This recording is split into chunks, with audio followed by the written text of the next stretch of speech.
नमस्ते, मेरा नाम शुभम है और आप मुझे ब्रेन ऑफ बिहार पे देख रहे हैं।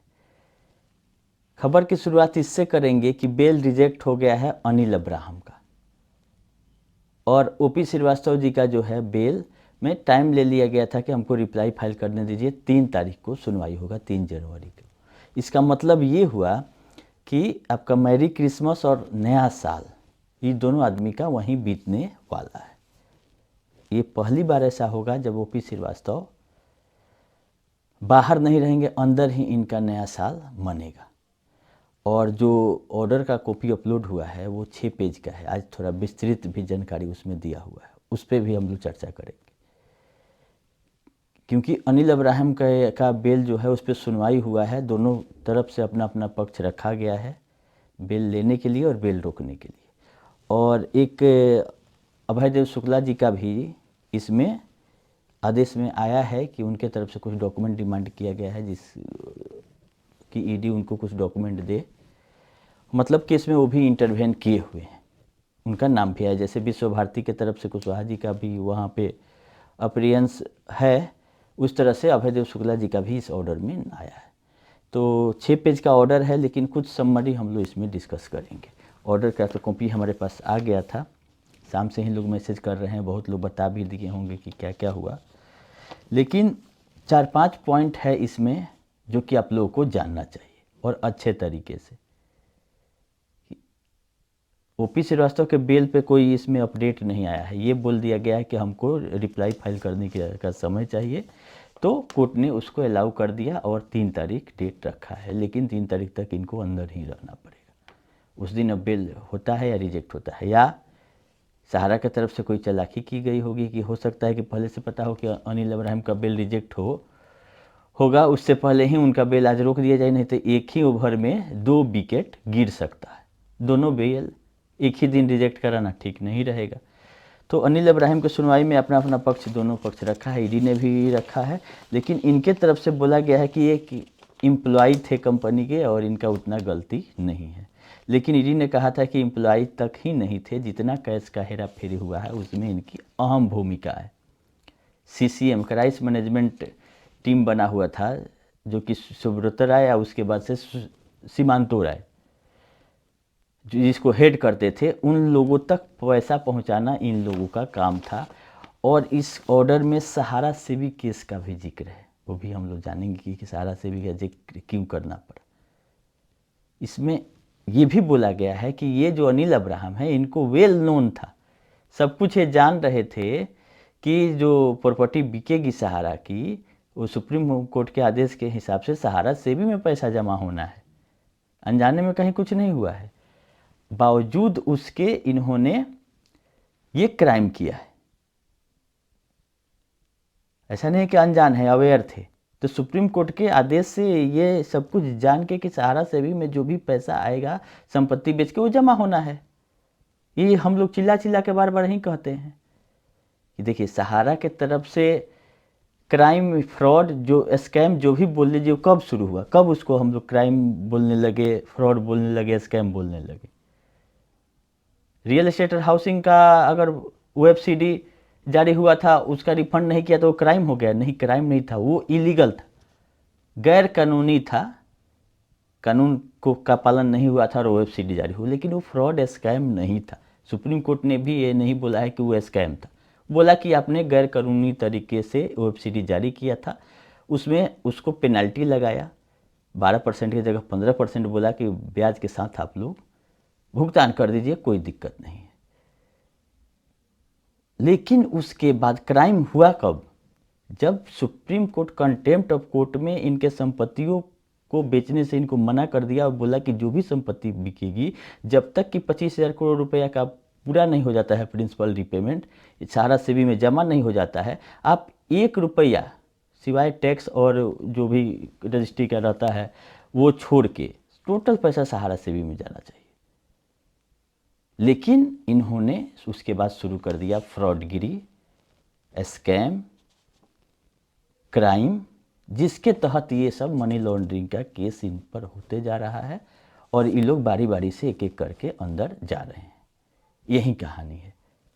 ऐसा नहीं कि 2010 में ही स्कैम घोषित कर दिया गया, अभी तक कुछ नहीं हुआ। जब सहारा सेवी में पैसा ये नहीं जमा कर रहे थे संपत्ति बेच के, कुछ का किए कुछ का ऊपर से ऊपर ही समझ रहे थे कोई हमको पकड़ेगा ही नहीं, देश की कानून व्यवस्था को तो हम धोखा दे ही रहे हैं, लेकिन ज़्यादा दिन तक नहीं चलेंगे।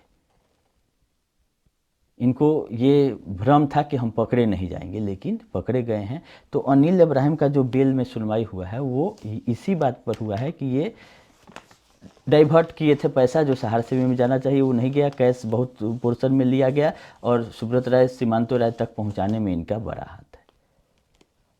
अब आएगा बारी जब ओपी श्रीवास्तव की सुनवाई का 3 तारीख को, हो सकता है कि 3 तारीख को उनका भी बेल पर ऑर्डर आ जाए कि बेल हो रहा है या रिजेक्ट हो रहा है। आज तो ये लोग बच गए ये कह के कि हमको रिप्लाई फाइल करने के लिए हमको टाइम दीजिए, तो कोर्ट ने अलाउ कर दिया। तो अनिल इब्राहिम के बेल पे सुनवाई हुई है 22 तारीख को और उनका बेल को कोर्ट ने रिजेक्ट कर दिया है और अगली सुनवाई है 3 तारीख, और 3 तारीख को दोनों और भी प्रोडक्शन भी होगा दोनों आदमी का। और कुछ व्हाट्सएप पे ऐसे ही मैसेज आ रहा है कि और लोग भी जाने वाले हैं अंदर। देखिए, नया साल में कुछ नया हो, कुछ नए नए लोग अंदर जाएं, ये कोई नई बात नहीं होगी अगर चले जाते हैं तो।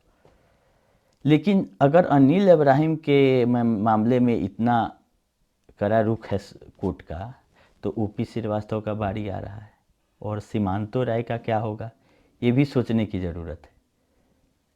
इसमें तो आ रहा है कि सुब्रत राय के बाद सीमांतो राय तक सीसीएम का वो मतलब हेड करते थे, और उसके बाद ये लोग चट्टा बट्टा लोग पैसा पहुंचाने वाला था। तो इन्हीं का बेल रिजेक्ट कर रहा है कोर्ट। तो ओपी श्रीवास्तव का आप लोग इसी अनुमान लगा लीजिएगा क्या होने वाला है। खैर 6 पेज का ऑर्डर है, ऑर्डर में बहुत कुछ लिखा हुआ है। अपना पक्ष तो ये रखती ही है कि एम्प्लॉय थे, सैलरी था। अब ओपी श्रीवास्तव वाला में ये देखना है कि उनको ऑफिस बॉय बनाया जाता है कि बोला जाता है कि प्यून थे, क्या थे, लिख के आने दीजिए। अगले आदेश में वो भी आएगा कि ओपी श्रीवास्तव किस पद पे थे, एक्चुअल पता चल जाएगा। अगले सुनवाई का जो आदेश आएगा उसमें ये अपना पक्ष रखेंगे, जिसको ऑर्डर में लिखा जाएगा कि सहारा ने क्या पक्ष रखा है ओपी श्रीवास्तव का बेल कराने के लिए। कोई बड़ा बात नहीं है कि जैसे कि आप हम लोग ना बोलते हैं कि सुब्रत राय के बाद ओपी श्रीवास्तव थे, रिटेन में कहाँ तक आते हैं, क्या इनको सहारा डिक्लेयर करती है कि ये क्या करते थे, सहारा और इनका क्या रिलेशन है।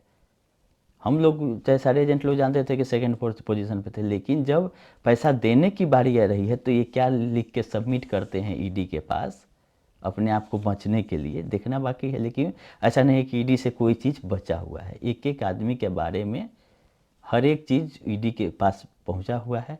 बाद बाकी जो बचा खोचा रहेगा, संगठन वाले हमारे साथी लोग, चाहे वो कुशवाहा जी का हो चाहे उभयदेव शुक्ला जी का हो, वहाँ पे भरपूर मदद के लिए ईडी के साथ साथ वहाँ कोर्ट में लगे रह रहे हैं कि कहीं से कुछ बाकी नहीं रह जाए इनके खातिर बांस होने में। सबका धन्यवाद है कि सब लोग लगे हुए हैं। अब कहने वाले तो कुछ भी कहेंगे कि ये चंदा के लिए लगते हैं, ये उसके लिए लगते हैं, तो कहने वाले को कहने दीजिए। कहने वाले के ऊपर नहीं जाना है, अपना अपना काम करना है, इंतज़ार करना है कि ईडी का सख्त जो अभी आ रहा है और कोर्ट का ऑर्डर ईडी के तरफ से एकदम ऑब्जेक्शन किया जा रहा है हर एक बिल का, हर एक चीज़ तथ्य को रखा जा रहा है कोर्ट में, और जो कि सही है। बोला गया है कि इनोसेंट जमाकर्ताओं का पैसा लेके इन्होंने इधर उधर किया है। देश भर से कितना गरीबों का पैसा इसमें जमा है और वो लेके ये जियो सहारा जय सहारा कर रहे थे। खैर थोड़ा लंबा ऑर्डर था इसलिए वीडियो भी लंबा हो गया। बाद बाकी विशेष कुछ नहीं है। बेल अनिल इब्राहिम का रिजेक्ट हुआ है और ओपी श्रीवास्तव वाले बेल का सुनवाई होगा 3 तारीख को। नया साल में देखिए क्या कुछ नया होता है। इस बार तो इनका हैप्पी न्यू ईयर वहीं पे मनने जा रहा है, ये कोर्ट ने कंफर्म कर दिया है। और बड़ा दिन का छुट्टी भी 24 से लेकर 2 तक लमसम सब कोर्ट बंद है, सिविल कोर्ट हो, लोअर कोर्ट हो, हाई कोर्ट हो। तो अभी बड़ा दिन और न्यू ईयर का छुट्टी हो गया 1 सप्ताह का, 24-25 से। कल तक कोर्ट खुला हुआ है आपका सेशन कोर्ट, लेकिन अब सुनवाई जो होगा अगले साल ही होगा। तब तक के लिए इन लोगों को इस ठंडी में आराम फरमाना है सरकारी घर में ही। ओपी श्रीवास्तव, अनिल इब्राहिम और बहुत लोग लाइन में हैं। देखते हैं कि वो कितना जल्दी पहुंचते हैं अपने साहब के पास। फिर जैसा अपडेट रहेगा हम करेंगे आप लोगों को। अभी के लिए इतना ही, धन्यवाद।